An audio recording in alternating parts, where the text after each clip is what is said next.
ಇದು ನಿಮ್ಮ ಫ್ರೀಡಮ್ ಟಿವಿಯ ಅತಿ ದೊಡ್ಡ ಎಕ್ಸ್ಕ್ಲೂಸಿವ್ ರಾಜಕೀಯ ಸ್ಫೋಟ. ನಮ್ಮದೇ ಫ್ರೀಡಮ್ ಟಿವಿಯಲ್ಲಿ ಮುಂಚಿತವಾಗಿ ಪ್ರಸಾರವಾಗಿದ್ದ ಭವಿಷ್ಯವಾಣಿ ಇದು. ಅವತ್ತು ಗುರೂಜಿ ನುಡಿದಿದ್ದಂತಹ ಆ ಎಚ್ಚರಿಕೆಯ ನುಡಿಗಳು ಈಗ ಅಕ್ಷರಶಃ ನಿಜವಾಗ್ತಾ ಇವೆ. ರಾಜ ಋಷಿ ಗುರೂಜಿಯ ಕರಾರುವಕ್ ಭವಿಷ್ಯ ಮತ್ತೆ ನಮ್ಮ ಕಣ್ಮುಂದೆ ಬಂದಿದೆ.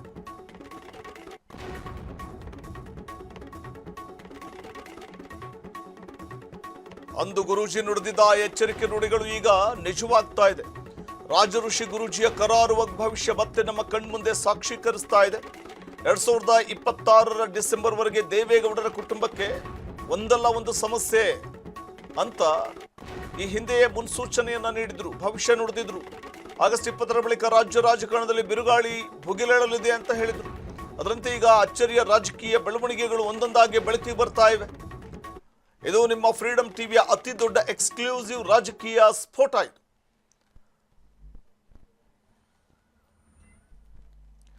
ಫ್ರೀಡಮ್ ಟಿವಿಯಲ್ಲಿ ಮುಂಚಿತವಾಗಿ ಪ್ರಸಾರವಾಗಿದ್ದಂಥ ಭವಿಷ್ಯವಾಣಿ ಇದು.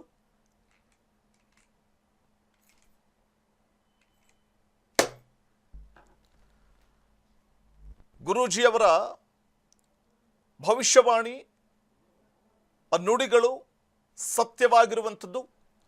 ಫ್ರೀಡಮ್ ಟಿವಿಯಲ್ಲಿ ಮುಂಚಿತವಾಗಿ ಪ್ರಸಾರವಾಗಿದ್ದ ಭವಿಷ್ಯವಾಣಿ ಇದು. ಅವತ್ತು ಗುರೂಜಿ ನುಡಿದಿದ್ದ ಎಚ್ಚರಿಕೆ ನುಡಿಗಳು ಈಗ ಕಣ್ಮುಂದೆ ಬರ್ತಾ ಇದೆ, ಸಾಕ್ಷೀಕರಿಸ್ತಾ ಇದೆ. 2026 ಡಿಸೆಂಬರ್ ವರೆಗೆ ದೇವೇಗೌಡರ ಕುಟುಂಬಕ್ಕೆ ಒಂದಲ್ಲ ಒಂದು ಗಂಡಾಂತರ ಫಿಕ್ಸ್ ಅಂತ ಮುನ್ಸೂಚನೆಯನ್ನ ಕೊಟ್ಟಿದ್ರು ರಾಜ ಋಷಿ ಗುರೂಜಿ. ಈ ಹಿಂದೆ ಸ್ಪಷ್ಟವಾಗಿ ಎಚ್ಚರಿಸಿದ್ರು. ಮತ್ತೊಂದು ಕಡೆ ಹಳೆಯ ಕೇಸ್ಗಳ ಹುದ್ದೆಗಳಿಂದ ಪ್ರಮುಖ ನಾಯಕರಿಗೆ ಬಲವಾದ ಆಪತ್ತು ಎದುರಾಗಲಿದೆ.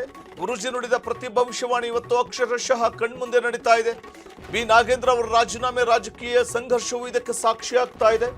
ಎಚ್.ಡಿ. ಕುಮಾರಸ್ವಾಮಿ ಅವರ ಹಳೆಯ ಪ್ರಕರಣಗಳ ವಿಚಾರವು ಮುನ್ನೆಲೆಗೆ ಬಂದಿದೆ. ದೂರವಾಣಿ ಕರೆಯಲ್ಲಿ ರಾಜ ಋಷಿ ಗುರೂಜಿ ಬಿಚ್ಚಿಟ್ಟ ರೋಚಕ ಮತ್ತು ಸತ್ಯ ನುಡಿಗಳಿವು. ರಾಜ್ಯ ರಾಜಕಾರಣದ ದಿಕ್ಕನ್ನು ಬದಲಿಸಲಿರುವ ಎಕ್ಸ್ಕ್ಲೂಸಿವ್ ಗುರೂಜಿ ಭವಿಷ್ಯವಾಣಿ ಇದು. ಭವಿಷ್ಯದ ಅತಿ ದೊಡ್ಡ ರಾಜಕೀಯ ರಹಸ್ಯಗಳ ಬಗ್ಗೆ ಗುರೂಜಿ ನೀಡಿದ ವಿಶೇಷವಾದಂತಹ ಮಾಹಿತಿ ಅಥವಾ ಭವಿಷ್ಯವಾಣಿ ಕೇವಲ ನಿಮ್ಮ ನೆಚ್ಚಿನ ಫ್ರೀಡಮ್ ಟಿವಿಯಲ್ಲಿ ಮಾತ್ರ ಬಿತ್ತರವಾಗ್ತಾ ಇದೆ. ರಾಜಕಾರಣಿಗಳ ಹಳೆಯ ಹಗರಣಗಳು, ಹಳೆಯ ಕೇಸ್ಗಳ ಹುದ್ದೆಗಳಿಂದ ಪ್ರಮುಖ ನಾಯಕರಿಗೆ ಬಲವಾದ ಆಪತ್ತು ಎದುರಾಗ್ತಾ ಇದೆ. ಗುರೂಜಿ ನುಡಿದ ಪ್ರತಿ ಭವಿಷ್ಯವಾಣಿಯೂ ಕೂಡ ನಿಜವಾಗ್ತಾ ಇರುವಂಥದ್ದು. ಫ್ರೀಡಮ್ ಟಿವಿಯಲ್ಲಿ ಮುಂಚಿತವಾಗಿ ಪ್ರಸಾರವಾಗಿದ್ದ ಭವಿಷ್ಯವಾಣಿ ಇದು. ಈ ಮುನ್ಸೂಚನೆಯನ್ನ ರಾಜ ಋಷಿ ಗುರೂಜಿ ಹಿಂದೆ ಸ್ಪಷ್ಟವಾಗಿ ಎಚ್ಚರಿಸಿದ್ರು. ಆಗಸ್ಟ್ 20 ಬಳಿಕ ರಾಜ್ಯ ರಾಜಕಾರಣದಲ್ಲಿ ಬಿರುಗಾಳಿ ಭುಗಿಲೇಳಲಿದೆ ಅನ್ನುವಂಥ ಒಂದಷ್ಟು ಮಾಹಿತಿಗಳನ್ನ, ಒಂದಷ್ಟು ಭವಿಷ್ಯವಾಣಿಯನ್ನ ನುಡಿದಿದ್ರು. ಈಗ ಅಚ್ಚರಿಯ ರಾಜಕೀಯ ಬೆಳವಣಿಗೆಗಳು ಒಂದೊಂದಾಗಿ ಬೆಳಕಿಗೆ ಬರ್ತಾ ಇವೆ. ರಾಜಕಾರಣಿಗಳ ಹಳೆಯ ಹಗರಣಗಳು, ಹಗಲು ನುಂಗಿದ ತುತ್ತುಗಳು ಈಗ ಹೊರಬೀಳುತ್ತಾ ಇವೆ. ಹಳೆಯ ಕೇಸ್ಗಳ ಹುದ್ದೆಗಳಿಂದ ಪ್ರಮುಖ ನಾಯಕರಿಗೆ ಬಲವಾದ ಆಪತ್ತು ಎದುರಾಗಿದೆ. ರಾಜಕೀಯ ವಲಯದಲ್ಲಿ ತಲ್ಲಣ ಸೃಷ್ಟಿ ಮಾಡ್ತಾ ಇರುವಂಥದ್ದು ಗುರೂಜಿಯ ಭವಿಷ್ಯವಾಣಿ. ಮುಂಬರುವ ದಿನಗಳಲ್ಲಿ ರಾಜ್ಯದ ಪ್ರಮುಖ ನಾಯಕರಿಗೆ ಕಾದಿದೆಯಾ ಸವಾಲುಗಳು? ಮುಚ್ಚಿಟ್ಟಿದ್ದ ಕಡತಗಳು, ಹಳೆಯ ಸ್ಕ್ಯಾಮ್ಗಳು ಹೊರಗೆ ಬರುತ್ತಾ? ಸಂಕಷ್ಟದ ಸುಳಿಯಲ್ಲಿ ಸಿಲುಕಿರುವ ಪ್ರಮುಖ ಕುಟುಂಬದ ರಾಜಕೀಯ ಭವಿಷ್ಯ ಏನು? ನುಡಿದಂತೆ ನಡೀತಾ ಇರುವ ಭವಿಷ್ಯವಾಣಿಯ ಹಿಂದಿನ ಆಧ್ಯಾತ್ಮಿಕ ಮತ್ತು ಜ್ಯೋತಿಷ್ಯದ ರಹಸ್ಯ ಏನು? ಕೇವಲ ಊಹಾಪೋಹವಲ್ಲ, ನಿಖರ ಗ್ರಹಗತಿಗಳ ಆಧಾರದ ಮೇಲೆ ಭವಿಷ್ಯವಾಣಿ ನುಡಿದಿದ್ದು ರಾಜ್ಯದ ಜನತೆಯನ್ನು ಬೆಚ್ಚಿ ಬೀಳಿಸ್ತಾ ಇದೆ ಫ್ರೀಡಮ್ ಟಿವಿಯ ಈ ವಿಶೇಷ ವರದಿ.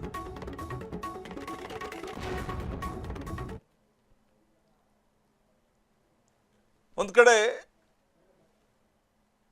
ಗುರೂಜಿಯವರ ಭವಿಷ್ಯ ನಿಜವಾಗ್ತಾ ಇರುವಂಥದ್ದು. ರಾಜಕೀಯ ಬೆಳವಣಿಗೆಗಳ ಕುರಿತು ಅವರು ಕೊಟ್ಟಂಥ ಹೇಳಿಕೆ ಅಥವಾ ಭವಿಷ್ಯವಾಣಿ ನಿಜವಾಗ್ತಾ ಇದ್ದು, ಇದು ಎಚ್.ಡಿ. ಕುಮಾರಸ್ವಾಮಿ ಅವರ ಹಳೆಯ ಪ್ರಕರಣಗಳ ವಿಚಾರವು ಮುನ್ನೆಲೆಗೆ ಬರ್ತಾ ಇರುವಂಥದ್ದು ನೋಡಿದಾಗ ಗುರೂಜಿ ಸ್ಫೋಟಕ ಭವಿಷ್ಯವಾಣಿ ವಿರೋಧ ಪಕ್ಷಗಳ ನಿದ್ದೆಗೆಡಿಸಿದಂತೆ ಕಾಣಿಸ್ತಿದೆ. ಎಚ್.ಡಿ.ಕೆ ಮೇಲಿನ ಹಳೆ ಕೇಸ್ಗಳ ಸುಳಿಯಲ್ಲಿ ಸಿಲುಕಿಕೊಂಡಿರುವಂಥದ್ದು ಜೆಡಿಎಸ್ ಪಾಳೆಯ. ಅಧಿಕಾರದ ಗದ್ದುಗೆ ಹಿಂದೆ ನಡೀತಾ ಇರುವಂತಹ ಷಡ್ಯಂತ್ರಗಳ ನಿಖರ ಮುನ್ಸೂಚನೆ ಗುರೂಜಿಯಿಂದ. ಕಾಲದ ಆವರ್ತದಲ್ಲಿ ರಾಜಕಾರಣಿಗಳ ಹೆಜ್ಜೆಗಳು ಹೇಗೆ ಬದಲಾಗ್ತವೆ ಅನ್ನೋದ್ರ ಬಗ್ಗೆ ಭವಿಷ್ಯ ನುಡಿದಿದ್ರು.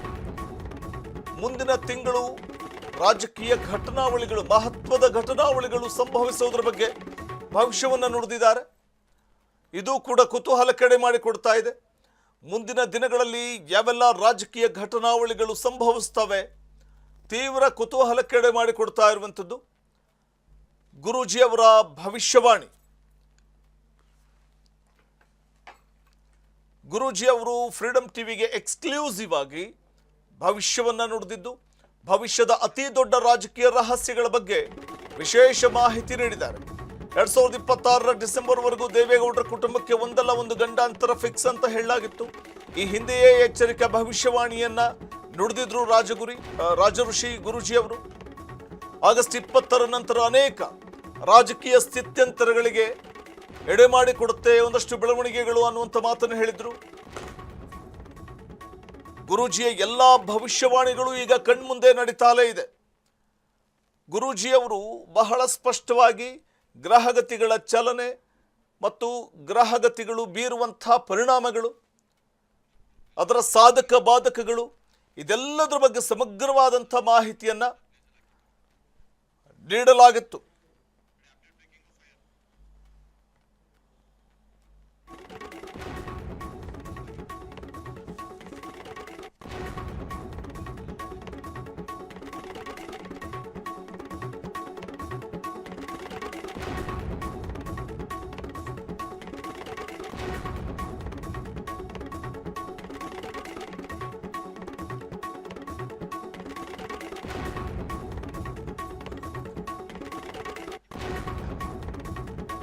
ರಾಜ್ಯ ರಾಜಕೀಯದ ಇಂಚಿಂಚು ಮಾಹಿತಿಗಳು. ಗುರೂಜಿ ಅವರ ಪ್ರತಿಯೊಂದು ನುಡಿಯೂ ಇವತ್ತು ಭವಿಷ್ಯದ ಕನ್ನಡಿಯಾಗಿ ಬದಲಾಗಿದೆ.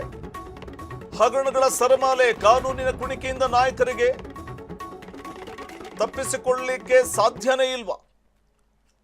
ದೇವೇಗೌಡರ ಕುಟುಂಬಕ್ಕೆ ಒಂದಲ್ಲ ಒಂದು ಗಂಡಾಂತರ ಫಿಕ್ಸ್ ಅಂತ ಹೇಳಿದ್ರು.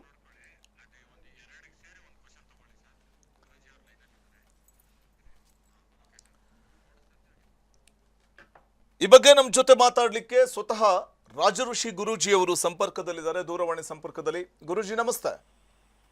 ನಮಸ್ತೆ ವಸಂತ್. ಗುರೂಜಿ, ಈಗ ಪ್ರಮುಖವಾಗಿ ನಿಮ್ಮೆಲ್ಲ ಭವಿಷ್ಯವಾಣಿಗಳು ಕೂಡ ನಮ್ಮ ಕಣ್ಮುಂದೆ ನಡೀತಾಲೇ ಇದೆ. ತಾವು ನುಡಿದಂಥ ಭವಿಷ್ಯಗಳು ನಮ್ಮ ಕಣ್ಮುಂದೆನೇ ನಡೀತಾ ಇದೆ. ಅದೇ ರೀತಿಯಾಗಿ ಇವತ್ತಿನ ರಾಜಕೀಯ ಬೆಳವಣಿಗೆಗಳಾಗ್ತಾ ಇರುವಂಥದ್ದು ಇದೆಲ್ಲವೂ ಕೂಡ ನಾವು ನೋಡ್ತಾ ಇದ್ದೀವಿ. ಜೂನ್ ಜುಲೈ ತಿಂಗಳಲ್ಲೇ ತಾವು ಹೇಳಿದ್ರಿ ದೊಡ್ಡ ದೊಡ್ಡ ವ್ಯಕ್ತಿಗಳ ಹಳೆಯ ಸ್ಕ್ಯಾಮ್ ಹೊರಬರುತ್ತೆ ಅಂತ. ಇದರಿಂದ ಸಾಕಷ್ಟು ರಾಜಕೀಯದಲ್ಲಿ ಅಲ್ಲೋಲ ಕಲ್ಲೋಲ ಸೃಷ್ಟಿಯಾಗುತ್ತೆ ಅಂತ ಹೇಳಿದ್ರಿ. ಸೊ ಮುಂದೆ ಇನ್ನು ಏನೆಲ್ಲ ಆಗಬಹುದು ಗುರುಗಳೇ? ಸರಿ, ಈ ಒಂದು ವಿಷಯನ ನಾವು ಎಕ್ಸಾಕ್ಟ್ ಆಗಿ ಒಂದು ನಿಮ್ ಚಾನಲ್ ಅಲ್ಲಿ ಫಸ್ಟ್ ಆಗಿ ನಾವು ಅನೌನ್ಸ್ ಮಾಡಿದ್ದು ಏನಂತಂದ್ರೆ, ಈ ತರದವರಿಗೆ ರಾಜಕಾರಣಿಗಳ ಹಳೆ ಸ್ಕ್ಯಾಮ್ಗಳು ಹೊರಗಡೆ ಬರುತ್ತೆ, ಮತ್ತೆ ಅದು ರಾಜ್ಯ ಮಟ್ಟಕ್ಕೆ ರಾಷ್ಟ್ರ ಮಟ್ಟದಲ್ಲೂ ಕೂಡ ಅದು ಒಂದು ಸದ್ದು ಮಾಡುತ್ತೆ ಅಂತ ಹೇಳಿದ್ವಿ. ಸೊ ಇದೇ ತರನ ಇವಾಗ ನೋಡ್ಬೋದು. ಇವಾಗ ಕೆಲವೊಂದು ನಡೆದಂತ ಪ್ರಸಂಗಗಳು, ನಿನ್ನೆ ಕೆಲವೊಂದು ನಡೆದಂತ ಸೋಷಿಯಲ್ ಮೀಡಿಯಾದಲ್ಲಿ, ಯೂಟ್ಯೂಬ್ ಅಲ್ಲಿ ಎಲ್ಲೊಂದೆಲ್ಲ ದೊಡ್ಡ ದೊಡ್ಡ ರಾಜಕಾರಣಿಗಳ ಒಂದು ಹಳೆಯ ನಡೆದಿರುವಂತ ಸ್ಕ್ಯಾಮ್ಗಳೆಲ್ಲ ಹೊರಗೆ ಬರ್ತಾ ಇದೆ. ಸೊ ಅದರಲ್ಲೇ ಅವರಿಗೆ ಒಂದು ರಿಸೈನ್ ಮಾಡುವಂತ ಒತ್ತಡಗಳು ಬರ್ತಾ ಇದಾವೆ. ನಿನ್ನೆ ಒಂದು ಸೋಷಿಯಲ್ ಮೀಡಿಯಾದ ನಮ್ಮ ಕುಮಾರಸ್ವಾಮಿ ಅವ್ರ ಬಗ್ಗೆ ನೋಡ್ಬೋದು. ಅದು ಯಾವ್ದೋ 2019 ಅಲ್ಲಿ ಆಗಿರುವಂತಹ ಕೆಲವೊಂದು ಟೆಲಿಫೋನ್ ಕದ್ದಾಳಿಕೆಯ ಒಂದು ಹಳೆಯಾದಂತಹ ಡಾಕ್ಯುಮೆಂಟ್ ಎಲ್ಲ ಕೂಡ ಪಬ್ಲಿಷ್ ಆಯ್ತು. ನಾವು ಇದನ್ನೇ ಎಕ್ಸಾಕ್ಟ್ ಆಗಿ ಹೇಳಿದೀವಿ, ಹಳೆ ಡಾಕ್ಯುಮೆಂಟ್ಸ್ ಪಬ್ಲಿಸಿಟಿ ಆಗತ್ತೆ ಅಂದ್ರೆ ಹಳೆ ಕಡತಗಳು ಹೊರಗಡೆ ಬರುತ್ತೆ, ಅದು ಇದೇ ವರ್ಡ್ ಅನ್ನ ಯೂಸ್ ಮಾಡಿದ್ದೀವಿ. ಸೊ ಅದೇ ತರನಾಗಿ ಹಳೆ ಕಡತಗಳೆಲ್ಲ ನಿನ್ನೆ ಸೋಷಿಯಲ್ ಮೀಡಿಯಾದೆಲ್ಲ ಪಬ್ಲಿಸಿಟಿ ಆಗಿ ಅದು ಒಂದು ರಾಜ್ಯ ಮಟ್ಟಕ್ಕೆಲ್ಲ ರಾಷ್ಟ್ರ ಮಟ್ಟದಲ್ಲೂ ಕೂಡ ಒಂದು ಸದ್ದನ್ನು ಮಾಡಿದೆ. ಅದಲ್ಲದೆ ಈ ಒಂದು ಬಿ ನಾಗೇಂದ್ರ ಅವ್ರದ್ದು ಕೂಡ ಒಂದು ವಾಲ್ಮೀಕಿ ಹಗರಣದ್ದು ಅದು ಕೂಡ ಒಂದು ಎಕ್ಸ್ಪೋಸ್ ಆಗಿ ಅವರು ಕೂಡ ರಾಜೀನಾಮೆ ಕೊಡ್ಬೇಕು ಅಂತ ಒತ್ತಡ ಬರ್ತಾ ಇದೆ. ಅದ ಒಂದು ನಿಗದಿಯಾಗಿ ಆಗಸ್ಟ್ 20 ನಂತರ ಅಂತಾನೆ ನಾವು ನಿಗದಿಪಡಿಸಿ ಹೇಳಿದ್ವಿ, ಕೌಂಟ್ ಡೌನ್ ಅಂತ ಹೇಳಿದ್ವಿ. ರಾಜ್ಯ, ರಾಷ್ಟ್ರ, ಅಂತಾರಾಷ್ಟ್ರ ಮಟ್ಟದಲ್ಲಿ ಸದ್ದು ಮಾಡುತ್ತೆ ಅಂತ ಹೇಳ್ತೀವಿ. ಕುಮಾರಸ್ವಾಮಿ ಅವರು ಕರ್ನಾಟಕ ರಾಜ್ಯದಕ್ಕೂ ಸಂಬಂಧಪಟ್ಟವರು, ಸೆಂಟ್ರಲ್ ಕೂಡ ಸಂಬಂಧಪಟ್ಟವರು. ಸೊ ಇದನ್ನ ಹೇಳ್ತೀವಿ. ಸೊ ಇದೇ ವಿಷಯವನ್ನ ನಾವು ಒಂದು ಚೆನ್ನಮ್ಮ ತಾಯಿಯವ್ರನ್ನು ಒಂದು ಅಂತ್ಯಕ್ರಿಯೆದಲ್ಲೂ ಕೂಡ ಒಂದು ಸೋಷಿಯಲ್ ಮೀಡಿಯಾ ಚಾನಲ್ ಕೂಡ ಹೇಳಿದ್ವಿ. ಬರಲಿ ಒಂದು 6 ತಿಂಗಳವರೆಗೂ ದೇವೇಗೌಡರ ಕುಟುಂಬಕ್ಕೆ ಈ ತರ ಒಂದಲ್ಲ ಒಂದು ಸಂಕಷ್ಟಗಳು ತಪ್ಪಿದ್ದಲ್ಲ ಅಂತ ಹೇಳಿದ್ವಿ. ಸೊ ಅದಾಗಿ ಇದೇ ಒಂದು 15-20 ಡೇಸ್ ಬ್ಯಾಕ್ ನೋಡ್ಬೋದು, ನಮ್ಮ ಒಂದು ಪ್ರಜ್ವಲ್ ಅವ್ರದ್ದು ಕೂಡ ಒಂದು ಮೊಬೈಲ್ ಎಲ್ಲ ಇಟ್ಕೊಂಡಿದ್ದಾರೆ ಅಂತ ಏನೇನೋ ಒಂದು ದೊಡ್ಡ ಇಶ್ಯೂ ಆಗಿ ಅದೊಂದು ಇನ್ವೆಸ್ಟಿಗೇಷನ್ ಅಂತ ಶುರು ಆಯ್ತು. ಅದಾಗಿ ಎಕ್ಸಾಕ್ಟ್ 15 ಡೇಸ್ ಅಲ್ಲಿ ನಿನ್ನೆ ಕುಮಾರಸ್ವಾಮಿ ಅವ್ರ ಬಗ್ಗೆ ಒಂದು ಕೆಲವೊಂದೆಲ್ಲ ಸೋಷಿಯಲ್ ಮೀಡಿಯಾದಲ್ಲಿ ಒಂದು ಪ್ರಾದೇಶಿಕ ಚಾನಲ್ ಅಲ್ಲಿ ಕೂಡ ಎಷ್ಟೋ ಒಂದು CBI ನ್ಯೂಸ್ಗಳೆಲ್ಲ ಕಡತಗಳೆಲ್ಲ ಪ್ರದರ್ಶನ ಆಯ್ತು. ಸೊ ಇದನ್ನ ನಾವು ಬ್ಯಾಕ್ ಟು ಬ್ಯಾಕ್ ಪ್ರಿಡಿಕ್ಷನ್ ಮಾಡಿದ್ವಿ.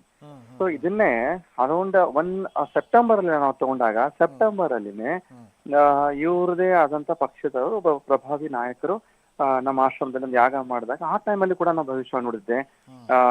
ಕುಮಾರಸ್ವಾಮಿ ಅವ್ರಿಗೆ ಆ ಸೆಪ್ಟೆಂಬರ್ ನಂತರ ಅಂದ್ರೆ ಯಾಗದ ಪ್ರಭಾವ ಅವ್ರಿಗೆ ಬಲ ಸಿಗುತ್ತೆ, ಮುಂದೆ ತುಂಬಾ ಒಂದು ವರ್ಷದವರೆಗೂ ಪ್ರಭಾವ ಇರುತ್ತೆ ಅವರಿಗೆ ಅಂತ ಹೇಳಿದ್ದೆ. ಸೊ ಆ ಟೈಮಲ್ಲಿ ಅಂದ್ರೆ ಹೋದ ಸೆಪ್ಟೆಂಬರ್ ಅಲ್ಲಿ ಕುಮಾರಸ್ವಾಮಿ ಅವರು ಬೆಡ್ರಿಡನ್ ಆಗಿದ್ರು. ಸೊ ಅದು ಒಂದು ದೈವಿಕ ಶಕ್ತಿಯಿಂದಾನೇ ಇಮ್ಮಿಡಿಯೇಟ್ ಆಗಿ ರಿಕವರ್ ಆಗಿ ಒಂದು ಆಶ್ಚರ್ಯಚಕಿತವಾಗಿ ರಿಕವರ್ ಆಗಿ ಅವರು ತುಂಬಾನೇ ಒಂದು ಆಕ್ಟಿವ್ ಆಗಿ ಓಡಾಡ್ಕೊಂಡು ಭದ್ರಾವತಿ ಸ್ಟೀಲ್ ಫ್ಯಾಕ್ಟ್ರಿಗೆ ಮತ್ತೆ ಒಂದು ರಿಓಪನ್ ಮಾಡಿದ್ರು. ಅವರಿಂದ ಅಲ್ಲಿಂದ ಕ್ರಮೇಣವಾಗಿ ಕಾಲಾನುಕ್ರಮ ಒಂದಲ್ಲ ಒಂದು ಒಳ್ಳೆ ಕೆಲಸ ಆಗ್ತಾನೆ ಬಂದ್ವು. ಸೊ ಅವರಿಗೆ ನಿರ್ದಿಷ್ಟವಾಗಿ ನಾವು ಡೇಟ್ ಕೊಟ್ಟಿದ್ದೆ, ಈ ಒಂದು ಸೆಪ್ಟೆಂಬರ್ ವರೆಗೂ ಈ ಪವರ್ ಇರುತ್ತೆ. ಅದಾದ ನಂತರ ಇವರು ಕೆಲವೊಂದೆಲ್ಲ ದೋಷಗಳನ್ನ ಬಗೆಹರಿಸ್ಕೋಬೇಕು ಅಂತ ಕೂಡ ಸೆಪ್ಟೆಂಬರ್ ಕೂಡ ಹೇಳಿದ್ವಿ. ಇದು ಒಂದು ಸೋಷಿಯಲ್ ಮೀಡಿಯಾದಲ್ಲಿ ಇದೆ, ಒಂದೊಂದು ಪ್ರಾದೇಶಿಕ ಚಾನಲ್ ಕೂಡ ಇದೆ ಈ ವಿಷಯ. ಸೊ ಇವ್ರ ಫ್ಯಾಮಿಲಿ ಬಗ್ಗೆ ಈಗಂತಲ್ಲ, ಸುಮಾರು 2022 ಇಂದನೂ ನಾನು ಬ್ಯಾಕ್ ಟು ಬ್ಯಾಕ್ ಇವ್ರ ಬಗ್ಗೆ ಹೇಳ್ತಾನೆ ಹೋಗ್ತಾ ಇದ್ದೀನಿ, ಅವೆಲ್ಲ ನಡೀತಾನೆ ಹೋಗ್ತಾ ಇದೆ. ಜೊತೆಗೆ ಗುರುಗಳೇ, ನನ್ನ ಮತ್ತೊಂದು ಪ್ರಶ್ನೆ, ಈಗ ರಾಜ್ಯ ರಾಜಕಾರಣದ ಒಂದಷ್ಟು ಬೆಳವಣಿಗೆಗಳು ಏನೆಲ್ಲ ಆಗ್ಬಹುದು ಅಂತ ಹೇಳ್ತಿದ್ರಿ. ನೆರೆಯ ಪಕ್ಕದ ರಾಜ್ಯ ತಮಿಳುನಾಡಿನ ಮುಖ್ಯಮಂತ್ರಿ ವಿಜಯ್ ಅವರು, ಸೊ ಅವರ ಡೇಟ್ ಆಫ್ ಬರ್ತ್ 22/1974. ಸೊ ಈ ಎಲ್ಲ ಬೆಳವಣಿಗೆ ನೋಡಿದಾಗ ಬಹುಶಃ ಮುಂದೆ ಅಲ್ಲಿ ಏನಾಗಬಹುದು ರಾಜಕೀಯ, ಅವ್ರು ತೆಗೆದುಕೊಳ್ಳುವಂತ ಒಂದಷ್ಟು ನಿರ್ಧಾರಗಳು. ಈಗ ಆಲ್ರೆಡಿ ಅವ್ರು ತಗೊಂಡಂತ ನಿರ್ಧಾರಗಳು ಹೆಂಗಿದೆ ಅಂದ್ರೆ, ಅವ್ರ ಸುತ್ತಮುತ್ತಲಕ್ಕೂ ಎಲ್ಲ ಸರ್ಕಮ್ಸ್ಟೆನ್ಸಸ್ ಆಗಿ ಎಲ್ಲ ಒಂದು ಅವರು ಎನಿಮಿಟಿನೇ ಕ್ರಿಯೇಟ್ ಮಾಡ್ಬಿಟ್ಟಿದ್ದಾರೆ. ಮೊನ್ನೆ FCRA ಅವರು ಅಗೇನ್ಸ್ಟ್ ಮಾಡ್ಕೊಂಡು ಸೆಂಟ್ರಲ್ ಅಲ್ಲಿ ಕೂಡ ಒಂದು ಎನಿಮಿಟಿ ಅಂದ್ರೆ ಒಂದು ನೆಗೆಟಿವ್ ಒಪಿನಿಯನ್ ಬೆಳೆಸ್ಕೊಂಡು ನಿರ್ದಿಷ್ಟವಾಗಿ ಒಂದೇ ಪಂಗಡ ಜನಗಳನ್ನ ಬೆಂಬಲಿಸ್ಕೊಂಡು ಅವ್ರು ಮಾಡಿರುವಂತ ಕೆಲವೊಂದು ಸಂವಿಧಾನಿಕವಾಗಿರುವಂತಹ ಡಿಸಿಷನ್ ಕೂಡ ಮತ್ತೊಂದು ಪಂಗಡ ಜನಕ್ಕೆ ಕೂಡ ಕೆದಕುವಂಥದ್ದು. ಅದು ಮುಖ್ಯವಾಗಿ ಅದೆಲ್ಲ ಬಿಟ್ಟರು ಅತಿ ಮುಖ್ಯವಾಗಿ ತಮಿಳ್ನಾಡಲ್ಲಿ ಸದ್ದು ಮಾಡಿದ್ದೆ ಅಂದ್ರೆ ಜೈಲು ರಾಜಕೀಯ. ಹಿಂದೆ ಜಯಲಲಿತಾ ಮತ್ತು ಕರುಣಾನಿಧಿ ಮಧ್ಯೆ ಒಂದು ಹಗೆತನ ಶುರು ಆಗಿದ್ದೇ ಈ ಜೈಲು ರಾಜಕೀಯದಿಂದ. ಈ ಜೈಲು ರಾಜಕೀಯನ ಮತ್ತೆ ಇವರು ಹುಟ್ಟಿಸ್ಬಿಟ್ರು. ಸೊ ಅದು ಹೇಗೆ ಅಂದ್ರೆ, ಅದು ಮುಂಬರೋ ದಿನಗಳಲ್ಲಿ ಮತ್ತೆ ಇವರು ಜೈಲ್ಗೆ ಹಾಕ್ಲೇಬೇಕು ಅವರು. ಸೊ ಆ ತರ ಷಡ್ಯಂತ್ರ ನಡೆಯುತ್ತೆ. ಇವಾಗ ನೋಡ್ಬೋದು, ಮತ್ತೆ ಇವಾಗೆಲ್ಲ ಸೋಷಿಯಲ್ ಮೀಡಿಯಾದಲ್ಲಿ ಚಾನಲ್ ಬರ್ತಾ ಇದೆ. DMK ಬಂದ್ಬಿಟ್ಟು ಇವಾಗ ಮತ್ತೆ ಕೇಂದ್ರದೊಟ್ಟಿಗೆ ಮೈತ್ರಿತ್ವದಲ್ಲಿ ಬರ್ತಾ ಇದೆ. ಸೊ ಈ ತರ ಎಲ್ಲ ನ್ಯೂಸ್ಗಳು ಬರ್ತಾ ಇರ್ತವೆ. ಸೊ ಅದೆಲ್ಲ ಕೂಡ ಮುಂಬರೋ ದಿನಗಳು ನಡೆಯುತ್ತೆ. ಸೊ ಅದೇನಾದ್ರೂ ಆಗಿದ್ದೇ ಆದ್ರೆ ಇಲ್ಲಿ ಎಲ್ಲ AIDMK DMK ಇವೆಲ್ಲವೂ ಕೂಡ ಸೆಂಟ್ರಲೈಸ್ ಅಂದ್ರೆ ಬಿಜೆಪಿ ಹತ್ರನೇ ಬಂದ್ಬಿಡ್ತವೆ. ಅವಾಗ ಏನಾಗುತ್ತೆ, ಫುಲ್ ತಮಿಳ್ನಾಡು ರಾಜಕೀಯನೇ ಚೇಂಜ್ ಆಗ್ಬಿಡುತ್ತೆ. ಸೊ ಇದೇ ಸಿಚುವೇಶನ್ ನಾವು ಸ್ವಲ್ಪ ಹಿಂದೆ ರಾಜಕೀಯ ವಿಶ್ಲೇಷಣೆ ಮಹಾರಾಷ್ಟ್ರದ ವಿಶ್ಲೇಷಣೆ ಮಾಡಿದಾಗ ಅಲ್ಲಿ ಶಿವಸೇನಾ ಅದು ಕೂಡ ಹಾಗೆ ಆಗ್ಬಿಡ್ತು. ಅಲ್ಲಿ ಏನಾಯ್ತು, ಅಧಿಕಾರದಿಂದ ದೂರದಂತ ಬಿಜೆಪಿ ಸಡನ್ ಆಗಿ ಅಧಿಕಾರಕ್ಕೆ ಬಂದ್ಬಿಡ್ತು. ಸೇಮ್ ಸಿಚುವೇಶನ್ ಕೂಡ ತಮಿಳ್ನಾಡಲ್ಲಿ ಆಗೋ ಸಿಚುವೇಶನ್ ಕಾಣಿಸ್ತಾ ಇದೆ. ಅದು ರಾಜಕೀಯ ವಿಶ್ಲೇಷಣೆ ನೀವು ಮಾಡಿದಾಗ ಕ್ಲಿಯರ್ ಪಿಕ್ಚರ್ ನಿಮಗೆ ಕಾಣಿಸುತ್ತದೆ. ಓಕೆ ಗುರುಗಳೇ, ಈ ಕರ್ನಾಟಕದ ವಿಚಾರದಲ್ಲಿ ತಾವು ಹೇಳ್ತಿದ್ರಿ, ನಾಗೇಂದ್ರ ಅವರು ವಾಲ್ಮೀಕಿ ಹಗರಣ ರೀಓಪನ್ ಅಥವಾ ಕುಮಾರಸ್ವಾಮಿ ಹಳೆ ಫೋನ್ ಕದ್ದಾಲಿಕೆಯ ವಿಚಾರ ರೀಓಪನ್ ಮಾಡುವಂತ ಒಂದು ನಿರ್ಧಾರಕ್ಕೆ ಸರ್ಕಾರ ಬರ್ತಿದೆ, ಅಥವಾ ಪ್ರಜ್ವಲ್ ಪೆಂಡ್ರೈವ್ ಕೇಸ್ ಇರ್ಬೋದು, ರೇವಣ್ಣನವರ ಪತ್ನಿ ಕಾರ್ ಗಲಾಟೆ ಆಗಿರ್ಬೋದು, ನಿಖಿಲ್ ಕುಮಾರಸ್ವಾಮಿ ಅವರ ಸೋಲು, ದೇವೇಗೌಡರ ಸೋಲು, ಕುಮಾರಸ್ವಾಮಿ ಅವರ ಅನಾರೋಗ್ಯ, ಸೊ ಇದೆಲ್ಲವೂ ಕೂಡ, ಮತ್ತೆ ಚೆನ್ನಮ್ಮ ಅವರ ದಿಢೀರ್ ಸಾವು, ಇವೆಲ್ಲ ನೋಡಿದಾಗ ಸೊ ಈ ಗ್ರಹಗತಿಗಳು ಮತ್ತು ಭವಿಷ್ಯವಾಣಿ ಏನು ಹೇಳುತ್ತೆ ಸರ್ ಕರ್ನಾಟಕದ ಈ ಒಂದು ರಾಜಕೀಯ ಬೆಳವಣಿಗೆ, ಅದ್ರ ಜೊತೆಗೆ ದೇವೇಗೌಡರ ಕುಟುಂಬದ ಒಂದಷ್ಟು ರಾಜಕೀಯ ಬೆಳವಣಿಗೆಗಳನ್ನು ತಾವು ಯಾವ ರೀತಿ ಭವಿಷ್ಯವಾಣಿಯ ಮೂಲಕ ವ್ಯಾಖ್ಯಾನಿಸ್ತೀರಿ ಅಂತ? ವಿಶೇಷವಾಗಿ ದೇವೇಗೌಡರ ಕುಟುಂಬಕ್ಕೆ ಇನ್ನು 6 ತಿಂಗಳಿಂದ ಸ್ವಲ್ಪ ಅವ್ರ ಎಚ್ಚರಿಕೆಯಿಂದನೇ ಇರಬೇಕು. ಈ ಬರುವಂತಹ ಕಾಲಾಷ್ಟಮಿ ಬರ್ತಾ ಇದೆ, ವಿಶೇಷವಾಗಿ ಆ ದಿನ ಅವ್ರ ಆ ದಿನದಂದು ಈ ದೇವಿಯ ನಿಮಿತ್ತವಾಗಿ, ದೇವಿ ಉಪಾಸನೆ ನಿಮಿತ್ತವಾಗಿ ಒಂದು ನವಚಂಡಿಯನ್ನ ಪರ್ಫಾರ್ಮ್ ಮಾಡಿ ಮತ್ತೆ ಆ ಒಂದು ಭೂತರಾಜರ ಒಂದು ದೈವಾನುಗ್ರಹ ಒಂದು ಪಡ್ಕೊಂಡಿದ್ದೇ ಆಗಿದ್ರೆ ಇವರು ಮುಂಬರುವ ದಿನಗಳು ಫುಲ್ ಟರ್ನ್ಔಟ್ ಆಗಿ ಇವರು ಪಾಸಿಟಿವ್ ಆಗಿ ಇವ್ರ ಕಡೆ ಟರ್ನ್ಔಟ್ ಆಗುತ್ತೆ. ಅಂದ್ರೆ ಇದು ಪರಿಹಾರ ಹೌದು, ಅವರಿಗೆ ನಾವು ಪರಿಹಾರ ಆಲ್ರೆಡಿ ನಾನು ಈ ತರ ಪರಿಹಾರಗಳು ಅವ್ರು ಸೂಚಿಸಿದ್ದೇನೆ. ಆದ್ರೆ ಅವ್ರ ಕಿವಿಗೆ ಕೆಲವೊಂದು ವಿಷಯ ಹೋಗಿದೆಯೋ ಇಲ್ಲೋ ಗೊತ್ತಿಲ್ಲ.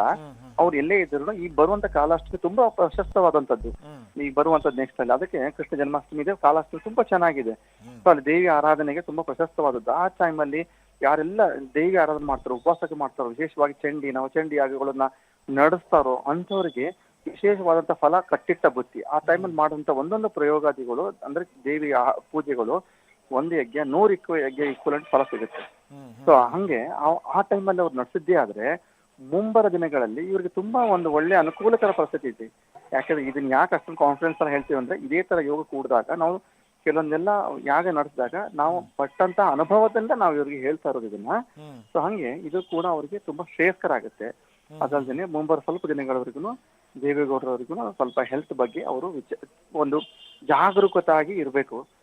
ಆಕ್ಚುಲಿ ಇನ್ಫ್ಯಾಕ್ಟ್ ಸಮಸ್ಯೆ ಇದ್ದಿರೋದೇ ದೇವೇಗೌಡರ ಮೇಲೆ, ಬಟ್ ಅದು ಚೆನ್ನಮ್ಮ ತಾಯಿಯವರು ತಮ್ಮ ಮೇಲೆ ತಗೊಂಡು ಹೋಗಿರುವಂತದ್ದು ಎಲ್ಲ ಕುಟುಂಬಕ್ಕೆ ಒಳ್ಳೇದಾಗ್ಲಿ ಅಂತ. ಅದಾಗ್ಲೂ ಕೂಡ ಈ ಡಿಸೆಂಬರ್ ವರೆಗೂ ಇವರು ಸ್ವಲ್ಪ ಜಾಗೃತಿಯಿಂದ ಇರಬೇಕು. ಓಕೆ ಗುರುಗಳೇ, ಫ್ರೀಡಮ್ ಟಿವಿಗೆ ಎಕ್ಸ್ಕ್ಲೂಸಿವ್ ಆಗಿ ಮಾಹಿತಿಯನ್ನು ಕೊಟ್ರಿ. ತಮಗೆ ಹೃತ್ಪೂರ್ವಕ ಧನ್ಯವಾದಗಳು ಗುರುಜಿ.